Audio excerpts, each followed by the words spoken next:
Compartilhamento que possibilitava, na verdade, a troca de arquivos MP3 entre usuários, causou uma enorme revolução dentro do mercado musical, porque até mudando, na verdade, o comportamento de consumo de conteúdo, que até então era focado em álbuns e já dava a possibilidade de você trocar arquivos mais de música.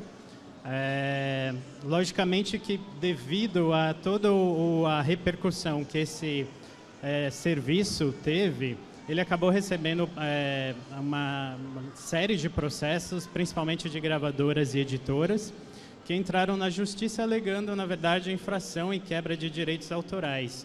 Na verdade, o Napster, naquela época, era um serviço que não tinha nenhum acordo, né, com as gravadoras e editoras, e, consequentemente, depois de um período brigando na justiça, a justiça deu ganho de causa para as gravadoras, que acabou solicitando o fechamento do serviço. A marca, então, que era uma marca forte, na verdade, ela até deu aí entrada para outras marcas, outros serviços similares, como Kazaa, Lamilight, entre outros. E a marca em si foi vendida para uma empresa chamada Rovio, que depois de um tempo acabou revendendo para Best Buy. Isso, nessa época, já era um serviço legalizado, porém ele operava no modelo de loja de downloads, como se fosse um iTunes. Depois de um tempo, a Best Buy acabou optando, na verdade, por colocar à venda novamente a marca no mercado. E a Rhapsody International, não sei se vocês conhecem, mas a Rhapsody foi o primeiro serviço de streaming a ter disponível o catálogo das grandes gravadoras para streaming nos Estados Unidos. E os Estados Unidos é o maior mercado consumidor de música no mundo, então já era um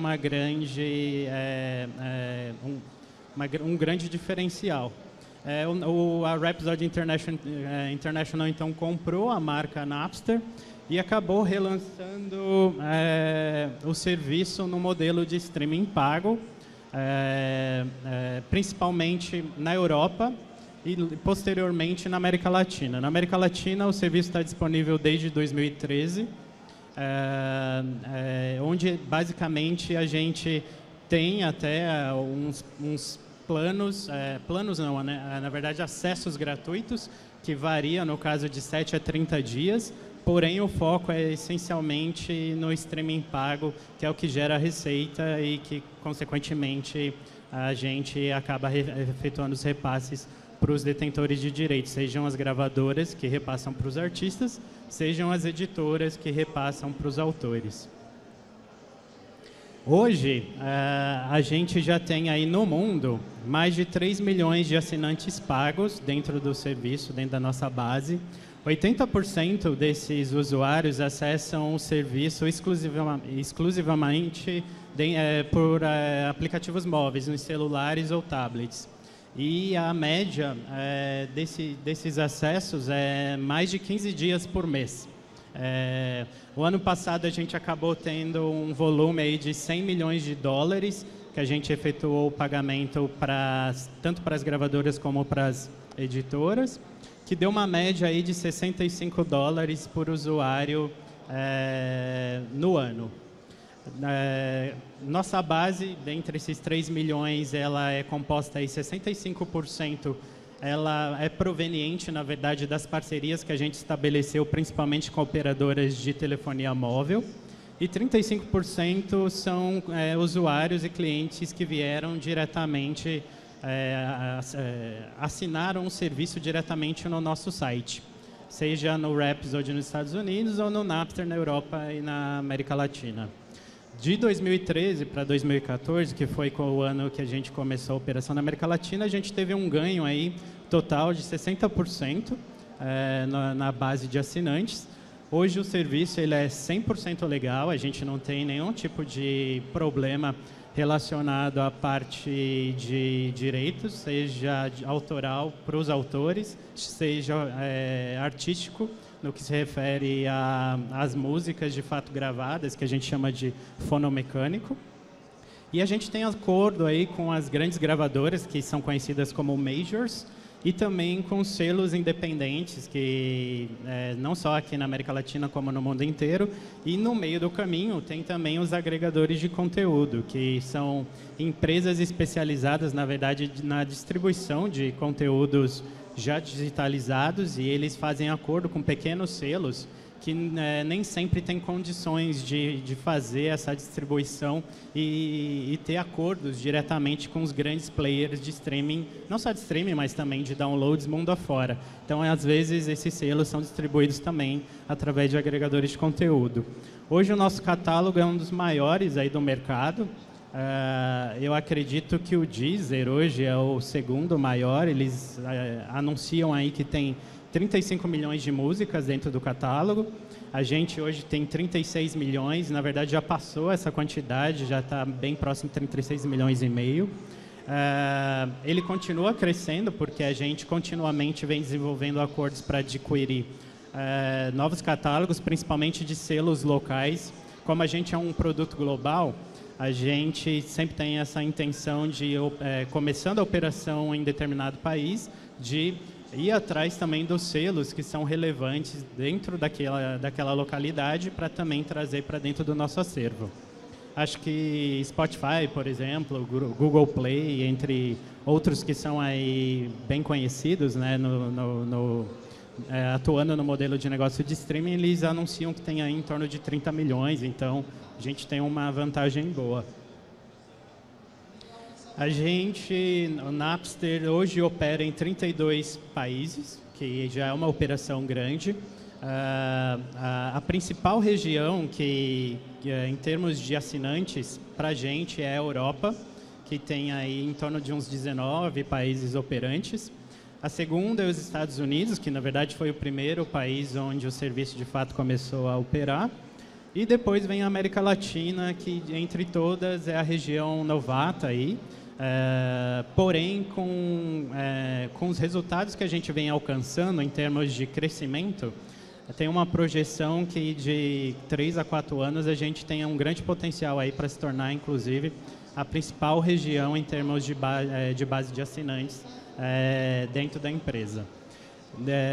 A gente tem aí também, graças a essa atuação global, os nossos aplicativos móveis, o nosso próprio website, ele tem que estar disponível em línguas que façam sentido dentro dessa operação. Então, ele está aí disponível em inglês, dinamarquês, até italiano, grego e português, que é o nosso caso. Diferentemente dos concorrentes, a gente é uma empresa que valoriza muito parcerias, e principalmente parcerias com operadoras de telefonia móvel, porque nós entendemos que, até mesmo pelo volume que essas operadoras têm hoje dentro da base de clientes, justificam, na verdade, um investimento para a gente ter essa parceria, onde basicamente a gente fica responsável pelo desenvolvimento de produto e as operadoras, no caso, ficam responsáveis pela parte de comercialização e também de marketing. Na região, a gente tem um acordo aí com a Telefônica, que opera com a marca Vivo no Brasil e com a marca Movistar nos outros países que falam espanhol, exceção do Brasil. A Vivo, inclusive, na região é o único parceiro que a gente tem, de fato, um produto cobrandeado, ou seja, na verdade, se você buscar hoje dentro das lojas, tanto do iOS como dentro do Google, você vai encontrar Napster. Se você digitar Napster, você vai encontrar dois: o Napster somente e o Vivo Música by Napster. Qual a diferença entre um e o outro? Basicamente, o Vivo Música by Napster, somente clientes da operadora Vivo têm acesso, e tem também alguns planos diferenciados, direcionados aos clientes da Vivo. Já o Napster, na verdade, é um produto que tem uma plataforma aberta, então, independentemente da operadora que você tenha, inclusive se você é Vivo, mas se não quiser assinar o Vivo Música, você pode também assinar o Napster diretamente.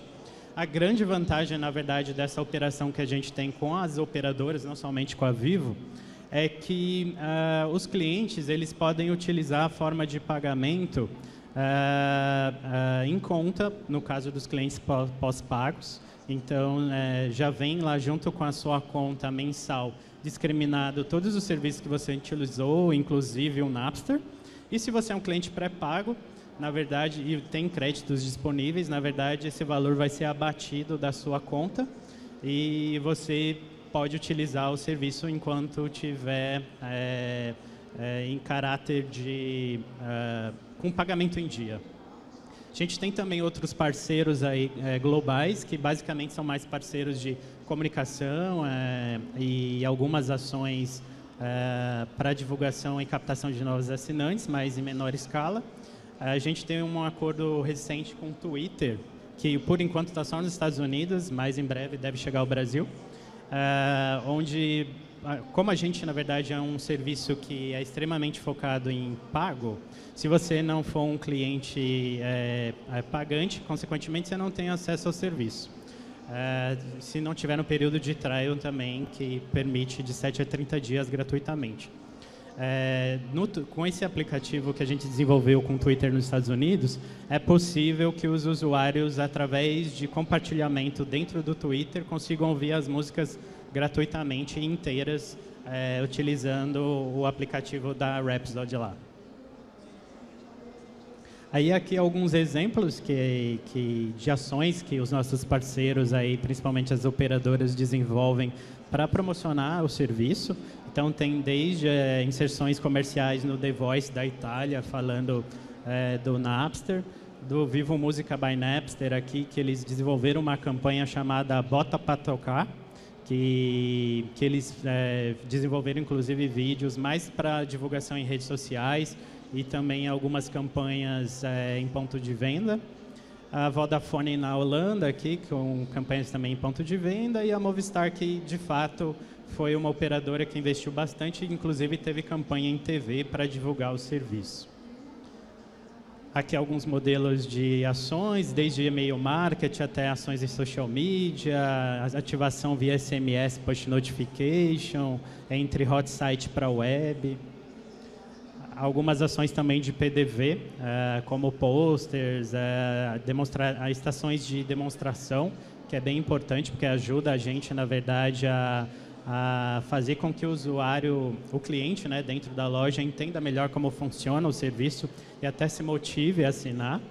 A Vivo, inclusive, começou recentemente a ter esse foco bem direto na ativação dentro do ponto de venda, e as vendas hoje, que até então tinham um perfil muito direcionado para o público pré-pago, quando a gente começou essa operação, ela tinha em torno de 80%, 90% era de público pré-pago, graças a essas ações que a gente vem desenvolvendo em conjunto, está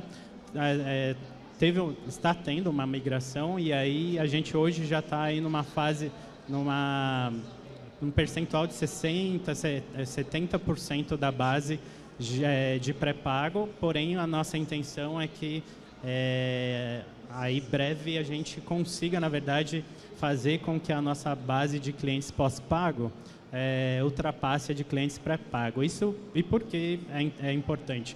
Porque, na verdade, quando o cliente é pré-pago, a cobrança ela é recorrente, porém ela depende do cliente ou não ter crédito dentro da conta. Então, muitas vezes, muitos clientes acabam não tendo, não realizando o processo de inclusão de créditos e acabam prejudicando, na verdade, a nossa receita que a gente já tem ali projetada para um determinado período. Quando a gente trabalha com o público pós-pago, já é mais garantido que essa receita ela de fato vai ser recorrente, e do nosso lado, não só do Napster, porém da Vivo, também é uma garantia maior de que a gente possa ter uma receita garantida para até investir mais dentro do produto. O streaming, na verdade, ele vem ganhando aí uma grande relevância, principalmente na imprensa em geral, e acho que um dos grandes motivos é devido às características e às vantagens que o serviço apresenta, né? Acho que as principais delas é o preço acessível, porque o streaming, na verdade, possibilita que você tenha acesso ao catálogo ilimitado por um valor que é flexível, que pode, no caso, variar desde R$ 2,99 por semana até R$ 14,90 por mês. Uma qualidade que é uma qualidade garantida, já que as músicas que você vai ter acesso ali dentro do serviço, elas são livres de vírus, elas têm uma qualidade mínima garantida que podem chegar até 320 kbps dentro do nosso acervo. O acesso garantido ao catálogo para você ouvir de forma ilimitada tudo que realmente você quiser, independente de gênero e de artista. A legalidade, já que todos os nossos conteúdos disponibilizados dentro da plataforma são acordados junto com as gravadoras e as editoras. A praticidade, uma vez que todas as funcionalidades que a gente tem disponível dentro do serviço possibilitam você buscar de forma simples e fácil os conteúdos que você mais gosta para ouvir, seja álbuns, singles, EPs, playlists, rádios, vídeos. Não compromete, na verdade, pelo menos comparado com o formato de download, não compromete a capacidade de armazenamento de dados, né, do seu hardware, no caso, no seu dispositivo móvel. Ele também tem uma característica de compartilhamento de conteúdos, onde você pode publicar tudo que você mais gosta em suas redes sociais, para que os seus amigos saibam que você vem ouvindo, e até você também checar o que eles estão ouvindo dentro do serviço. E a parte de recomendações, aí, que quanto mais você utilizar o serviço, mais ele vai estar apto a indicar recomendações que sejam de fato direcionadas ao seu perfil musical. Já o Napster, falando exclusivamente do Napster, assim como todos os outros, ele tem acesso ilimitado para você ouvir em qualquer lugar, a qualquer hora, em qualquer aparelho. Acho que, como eu disse, a gente tem aí um catálogo de 36 milhões de músicas, que é um diferencial hoje no mercado, porém, como a gente atua somente nesse modelo pago, a gente não tem a inserção de publicidade entre as músicas. Então, se você estiver acessando uma rádio, um playlist, as músicas elas tocam ininterruptamente, então você não vai ser, na verdade, incomodado ali com uma publicidade que possa ser incômoda. Ele também propicia a descoberta de novos conteúdos, já que a gente tem aí desde recomendações editoriais, que até artistas similares, por exemplo, se você clica dentro de um artista, através da página desse artista, você consegue navegar em profundidade descobrindo outros artistas similares àquele que você tem interesse, seja na parte de rádios, que você vai clicando em favoritas e você consegue, inclusive, criar uma estação de rádio baseada num artista em específico, e aí, consequentemente, outros artistas similares vão ser oferecidos. Tem a parte de personalização, onde você pode criar playlists no seu perfil e trazer para dentro da sua biblioteca para ouvir online e offline, facilitando, na verdade, o acesso às suas músicas favoritas. Tem a parte de rádios, que nesse caso são duas frentes diferentes. Além das rádios que a gente cria editorialmente, tanto por gêneros como por subgêneros, a gente também possibilita que os usuários acessem rádios AM e FM dentro do aplicativo. Então, se você tem interesse, você consegue, na verdade, centralizar todas as suas frentes aí relacionadas a músicas dentro do próprio aplicativo. Conteúdos exclusivos. Frequentemente a gente negocia com as gravadoras a aquisição aí de álbuns exclusivos, seja, por exemplo, um show que a gente grava num estúdio, que a gente chama de Napster Live Sessions, e esse álbum ele vai ser disponibilizado depois dentro do acervo por tempo indeterminado, e só o Napster vai ter. Seja lançamentos antecipados, que a gente chama de pré-streaming. Então a gente negocia, por exemplo, com as gravadoras. Por exemplo, um álbum vai ter a data de lançamento oficial no mercado dia 1º de dezembro. Então, a gente negocia de 10 a 15 dias antes dessa data oficial para ter esse álbum em caráter de lançamento exclusivo. E somente o Napster tem esse conteúdo durante esse período. Depois ele vai ser aberto para todos os outros. E a gente, logicamente, faz uma divulgação bem grande. Então, para a gravadora também é interessante. E também tem a parte de entrevistas e vídeos. As entrevistas elas podem ser acessadas em texto, na verdade, dentro dos nossos blog posts. E os vídeos a gente tem dentro do serviço também, dentro dos blog posts, também como nos nossos canais em mídias sociais. A parte de recomendações, já que a gente tem uma equipe de curadoria especializada, que cuida exclusivamente do conteúdo para a América Latina. Na América Latina, hoje, a gente tem em torno aí de uns 13 colaboradores, criando playlists de acordo com o perfil do público latino, principalmente do brasileiro, que é o principal mercado. As ferramentas sociais, aí para você ter a possibilidade de compartilhamento de tudo. E dentro do aplicativo você também consegue ter essa parte bem visível de tendências e rankings, para você conferir tudo que os outros membros estão ouvindo em tempo real, criando ali um top, seja de artistas, de músicas e álbuns, para você ouvir, inclusive salvar em sua biblioteca musical. Já da parte que é mais relacionada aos parceiros, por que essas operadoras nos escolhem, né? Quando eles fazem esse comparativo junto com os outros serviços que hoje tem aí no mercado. Principalmente porque a gente tem uma plataforma consolidada com mais de 10 anos de experiência operando um serviço que é alocado na nuvem, já no formato de streaming. Quando nem se falava nisso em 2001, a Rhapsody já tinha esse modelo operante.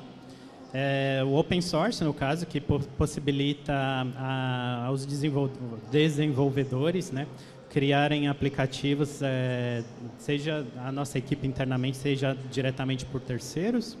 A integração back-end, porque quando você desenvolve, na verdade, essa parceria, principalmente com operadoras, você precisa ter uma parte de provisionamento, né, de fluxo e de vendas, né, de novos assinantes, e inclusive a parte de pagamento direto com essas operadoras. Então a gente tem isso bem avançado. É uma plataforma totalmente escalável, que tem hoje mais de 36 milhões de músicas e por mês tem em torno aí de 650 milhões de streamings, uma quantidade bem grande. Porém, além de ser uma quantidade grande, a gente ainda tem capacidade para receber milhões aí de novos usuários. Então, para uma operadora grande como a Vivo, por exemplo, isso é essencial. É uma plataforma internacionalizada, já que a gente opera em 32 países, em mais de 10 línguas. A gente, para cada um desses parceiros que a gente desenvolve, a gente cria um catálogo específico, e esse catálogo é justamente para saber o que está sendo consumido, o que está sendo gerado em termos de receita, até para na hora do repasse isso ser contabilizado corretamente. Além disso, a gente também cria conteúdos exclusivos, sejam playlists, sejam blog posts ou rádios, e publica dentro desse catálogo específico para um parceiro. Então, às vezes, uma playlist você encontra no Vivo Música, não necessariamente você encontra no Napster, porque é uma playlist exclusiva desse parceiro.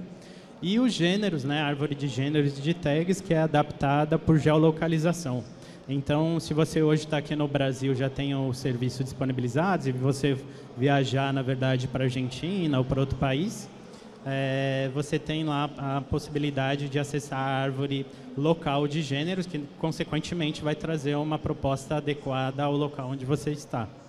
É uma plataforma totalmente estável. Hoje a gente tem aí mais de 99%, quase 100%, na verdade, de SLA em dia com as necessidades dos nossos parceiros. Isso porque a gente tem um processo de monitoramento constante. Então, é algo aí que os nossos parceiros valorizam. Já no nosso portfólio de produtos, falando em Brasil, as 3 principais ofertas que a gente tem disponível o plano semanal, que hoje custa R$ 2,99. Ele dá direito a utilizar, na verdade, todas as funcionalidades que o serviço possui, inclusive acesso total ao catálogo. A única diferença, por exemplo, com o mensal, é que cada semana ele vai debitar R$ 2,99 da sua conta, caso você tenha crédito. Já no mensal, uma vez por mês, ele vai debitar R$ 9,90 na sua conta. Ambos, na verdade, te dão acesso para você utilizar o serviço em um aparelho móvel, que pode ser um smartphone ou um tablet.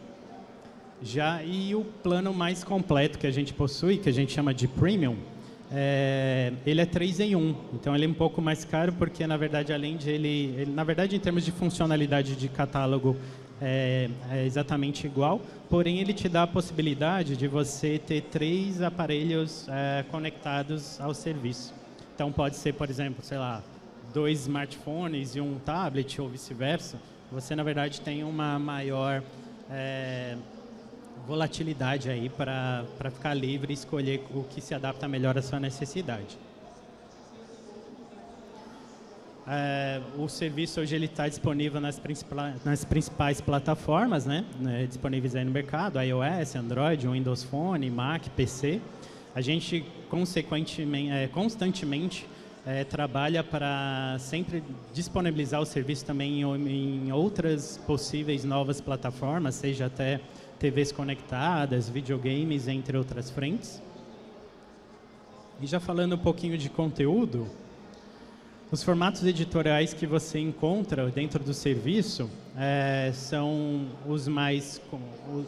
Acho que o formato hoje que mais se fala aí são playlists, mas a gente também tem um formato que acho que só, inclusive, o Napster possui, que é os blog posts, que tem 2 exemplos aí nos slides para frente.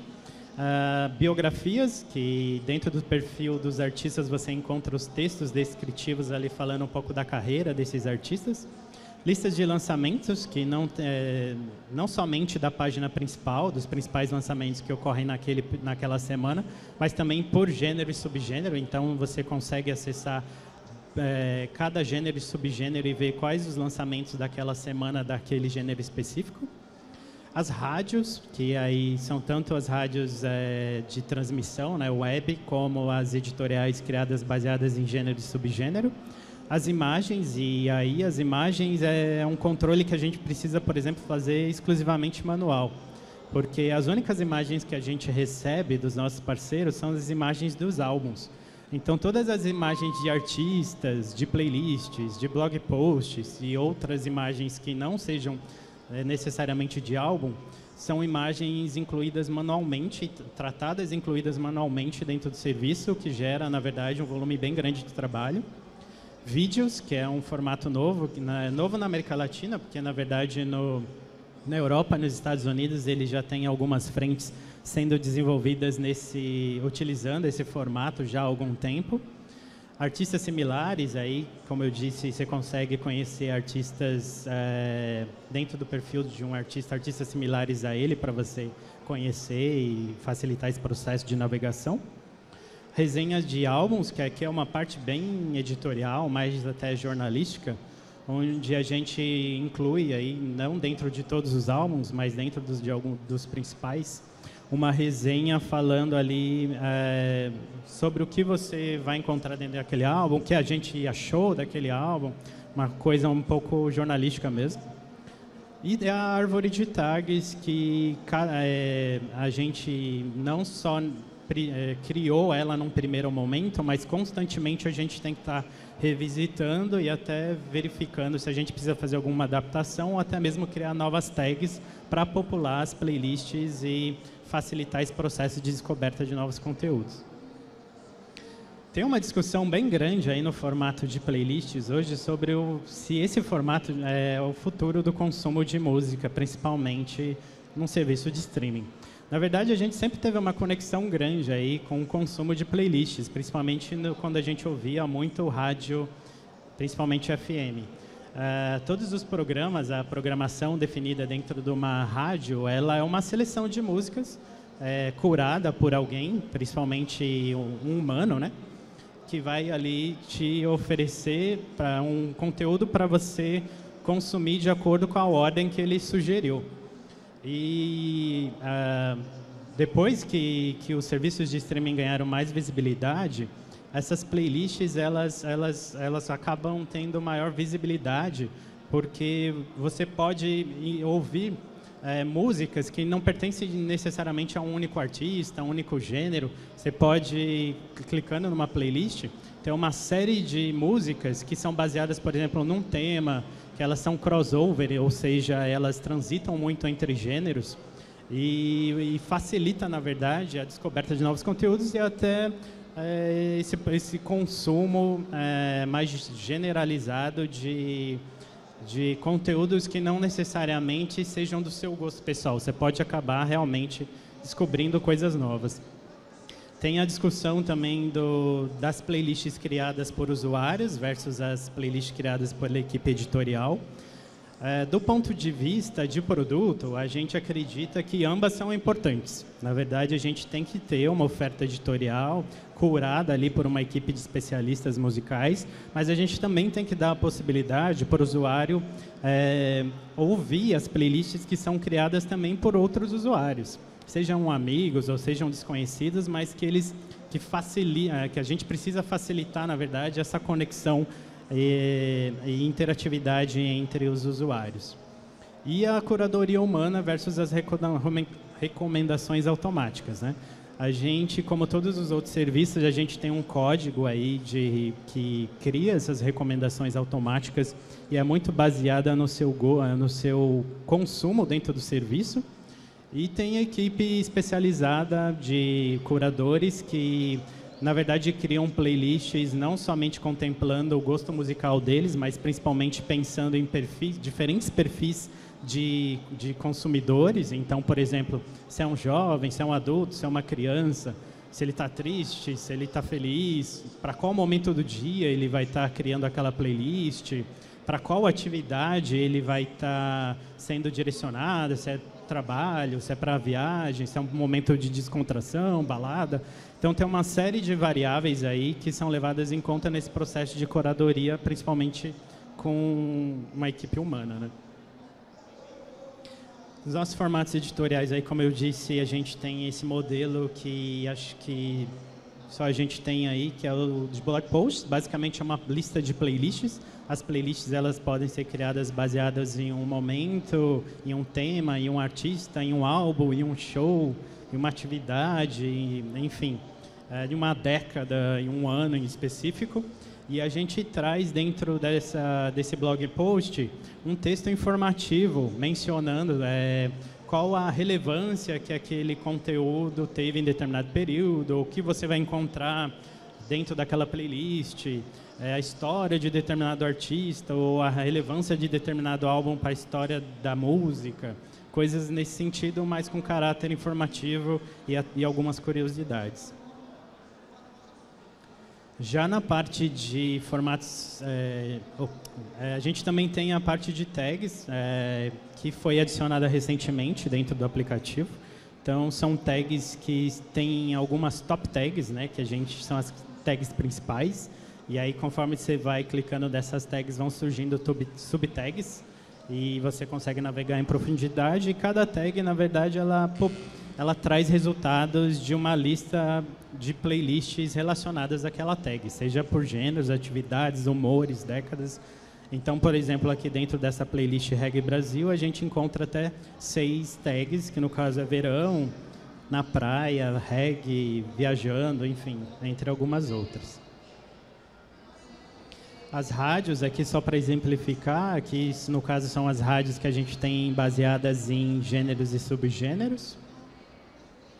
E aqui alguns conteúdos que são mais ouvidos dentro do serviço hoje, né? Então, quando a gente lança o serviço, principalmente em diferentes países, a gente tem que considerar que a cultura daquele país e se adaptar àquela proposta editorial para entregar conteúdos que sejam mais adaptados ao perfil do público local. Então, dentro dos gêneros, a gente sempre acompanha quais são os mais executados. Aqui são só os 5, né, mais executados, por 3 países que eu peguei aqui como exemplo. Então, no Brasil, o primeiro é o pop, seguido sertanejo, rock, MPB, samba e pagode. Comparado com o Chile, você já consegue ver aí que, tirando pop e rock, os outros 3 são diferentes, né? Pop, música latina, rock alternativa e dance eletrônica. E até mesmo entre países que têm uma cultura um pouco mais similar, como Chile e Colômbia, a ordem, às vezes, desses gêneros se invertem. Então, a gente sempre tem que considerar essas características até para priorizar a nossa produção e entregar uma programação editorial mais adequada a esse consumo. Aqui os artistas. Então, por exemplo, no Brasil, Cristiano Araújo está em primeiro lugar, até faz sentido, né? Porque devido à morte, né, se falou muito do Cristiano Araújo, muitos conheciam, outros desconheciam, até teve uma polêmica grande aí sobre abismo cultural e tá. Enfim, independente de opiniões, a gente sabe da relevância que esse conteúdo tem, então, logicamente, a gente também prioriza. Quando acontece algo desse tamanho, a gente acaba priorizando a produção de alguns conteúdos até mesmo para disponibilizar para os usuários e para os fãs que gostam muito desse artista. Então, ele seguido ali de Jorge Mateus, Henrique Juliano, Luan Santana, Maroon 5, sertanejo dominando aí no caso de artistas, né, esse top.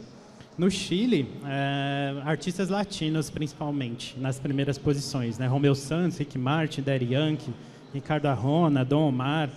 E mesmo na Colômbia, que também acaba consumindo muito dos artistas que são latinos, como na Argentina, México e em outros países, a Colômbia, assim como o Brasil, ela tem alguns gêneros muito específicos, onde você só encontra lá, e essa reprodução acaba sendo forte, como bachata, bachenato, que são gêneros loucos, tropipop, que na verdade não é nem colombiano, mas que é extremamente forte na Colômbia, e acaba que, na verdade, demonstrando dentro do chart de top artistas esse consumo desses gêneros que lá é bem relevante.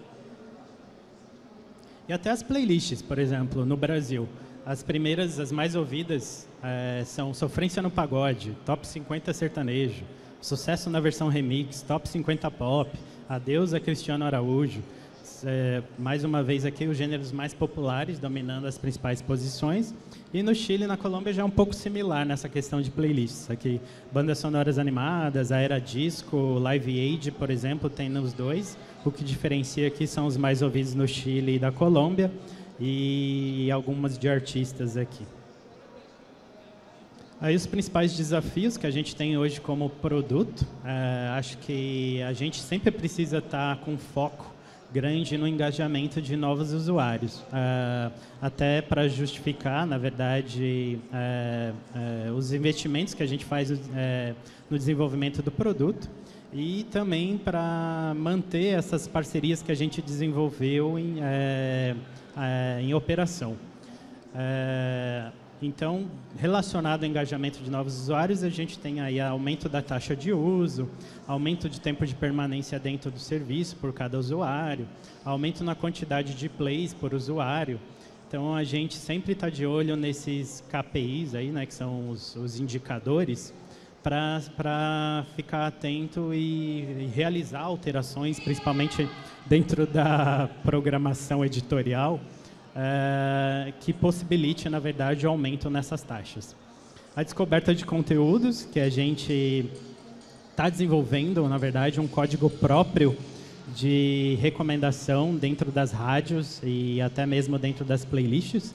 Até então a gente utilizava um código de um fornecedor terceiro que acabou sendo adquirido por um concorrente e a gente, de certa forma, teve que ter uma agilidade para desenvolver, primeiramente, terminar esse contrato, né, com esse fornecedor e, em segundo momento, começar a desenvolver um código próprio para colocar dentro do serviço e começar a realizar recomendações utilizando uma iniciativa da empresa.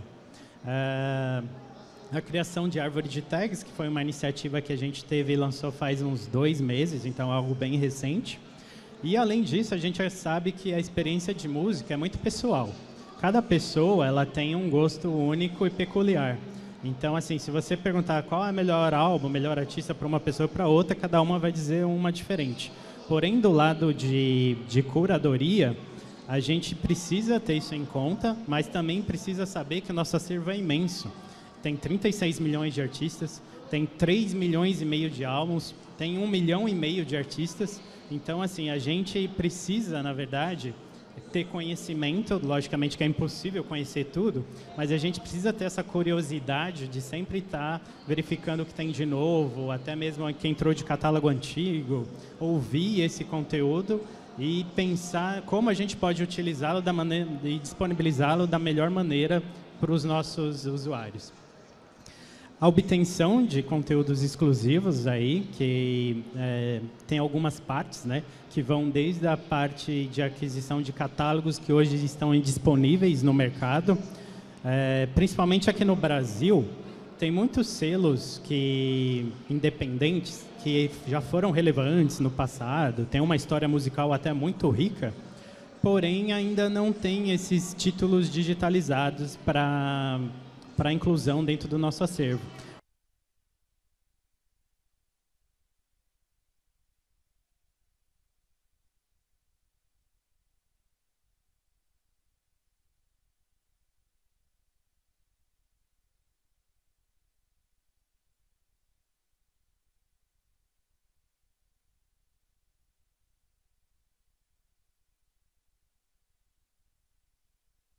Yeah.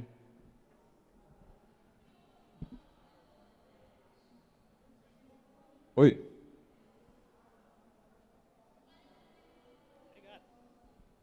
Desculpem aí pelo corte. E aí, seja por falta de interesse desses selos, porque eles ainda não entendem como funciona o modelo de negócio de streaming, ou seja até mesmo por incapacidade, porque esses selos têm uma equipe muito reduzida de pessoas dentro da equipe e acabam que não dão conta para, por exemplo, digitalizar esse acervo e disponibilizar. A parte de pré-streamings e projetos próprios, que a gente sempre continua aí em negociação constante com as gravadoras, até porque são formatos que, para a gente, quando a gente disponibiliza, tem um grande número de acessos, então é muito interessante. E a parte de vídeos e entrevistas, nesse caso aqui, mais para criar uma conexão direta entre o artista e o usuário, porque normalmente nesses vídeos e nessas entrevistas, você consegue, na verdade, ter informações daquele artista que não necessariamente você tem ouvindo somente a música, um álbum ou o que seja, né? Então, a gente sabe que os fãs, de fato, têm interesse em ter acesso a informações diferenciadas daquele artista.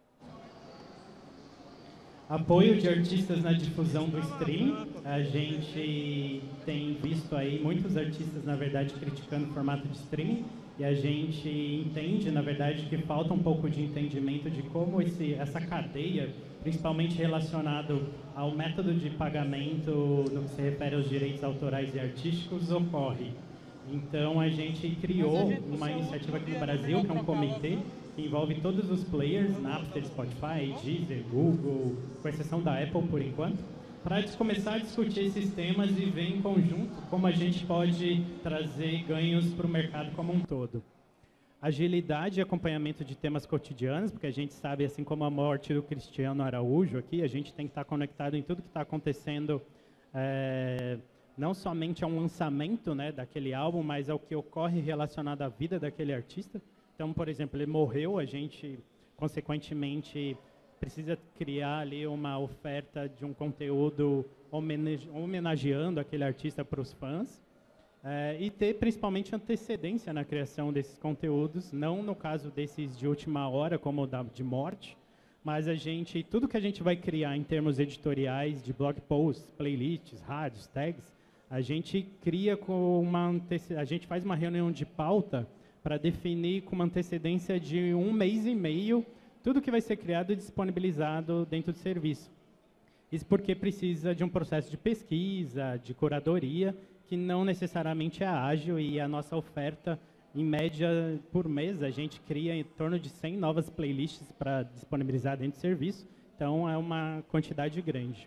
A gente tem que sempre estar atento às métricas e análise de consumo para transformar os dados e informações sobre o perfil de consumo e criar novas ofertas direcionadas para isso. Uma das ferramentas que nos ajudam nesse intuito são os testes A/B. Por exemplo, a gente cria a mesma playlist com um título diferente, com uma imagem diferente, disponibiliza para um grupo definido de usuários e verifica qual vai performar melhor, até para fazer uma melhor adequação no futuro dos conteúdos. E a localização do conteúdos. Toda vez que a gente lança um serviço num país, a gente, de fato, faz uma pesquisa cultural sobre qual é a necessidade e qual o consumo de música dentro daquele país para definir tudo que a gente vai criar em termos de gêneros, subgêneros, playlists, blog posts, rádios, entre outros formatos. A gente tem um desafio grande, principalmente aqui no Brasil, na parte de regularização de direitos autorais, porque é um mercado ainda que não está tão estruturado. Então, a gente tem uma associação que é o BEM, que representa o interesse de grandes editoras, e essa associação representa 70% do mercado, mas 30% está na mão de editoras e autores diretos. Então, a gente precisa, e já demos andamento aqui, né, nessa negociação para obter esse restante que não está na mão dessa associação chamada UBEM. Pagamento em moeda local é forma de pagamento. Toda vez que a gente também lança em um país, a gente, em algum momento, de preferência no lançamento, mas às vezes não é possível. Então, quanto antes, a gente precisa disponibilizar o pagamento em moeda local e ter formas de pagamento diferenciadas, porque a gente sabe que cartão de crédito, muitas vezes, é uma forma que os usuários têm um certo receio de fornecer dados, principalmente para pagamento via internet, devido ao uso, sei lá, vazamento de informações e, consequentemente, alguns problemas, né?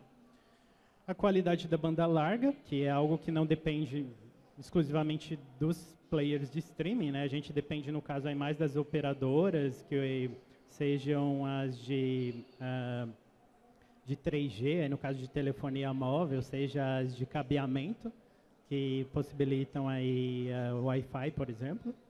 A migração da pirataria, que até então a gente só via no formato de download, ela começou a migrar para um formato de streaming legal. Por enquanto, a gente vê isso somente no modelo de vídeo, mas, de repente, em algum momento, a gente pode ter algo relacionado também com a música.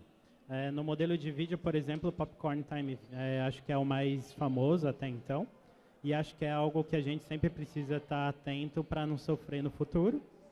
E precisa sempre fazer uma análise contínua da concorrência, principalmente no que tange aí os novos modelos de negócio, uma vez que a gente não tem o Ad Supported, que é o plano gratuito, que é baseado em publicidade. Então, todos os usuários que acessam aquele serviço, como o Spotify e Deezer, eles acabam não pagando aquele plano gratuito, mas eles também têm uma oferta reduzida de conteúdo, até com restrições relacionadas à interatividade, e além de inserções de publicidade que às vezes acabam sendo incômodas.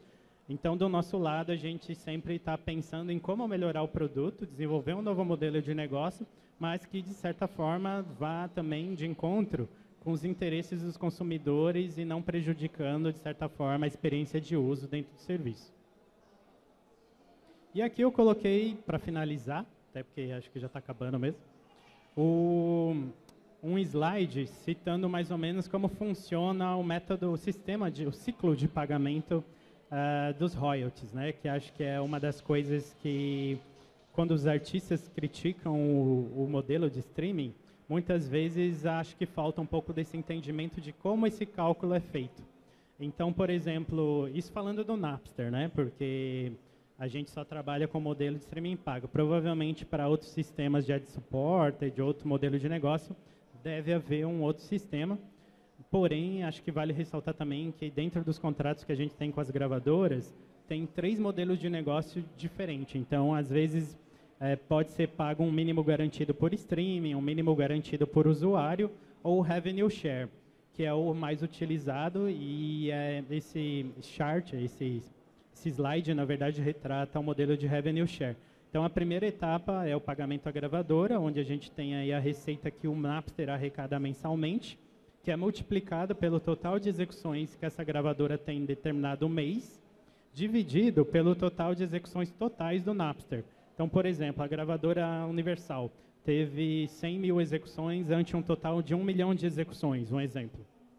Então, ela vai ter 10% dessas execuções. Então, multiplica-se essa receita vezes 10%, vezes o percentual de repasse que a gente tem acordado em contrato, que, dependendo do parceiro, varia de 40% a 60%, que vai dar o valor a ser pago para a gravadora.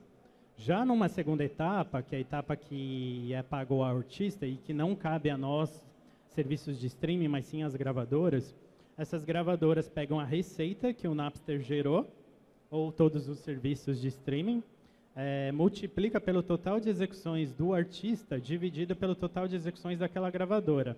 Seguindo aqui o mesmo exemplo da primeira etapa lá das execuções da gravadora ante o total de execuções do Napster. E depois também multiplica pelo percentual de royalty que esse artista tem definido em contrato com aquela gravadora. Cada artista também tem um percentual de royalty definido de acordo com a relevância, com o momento artístico daquele artista, e vai dar um valor X que vai ser consequentemente pago.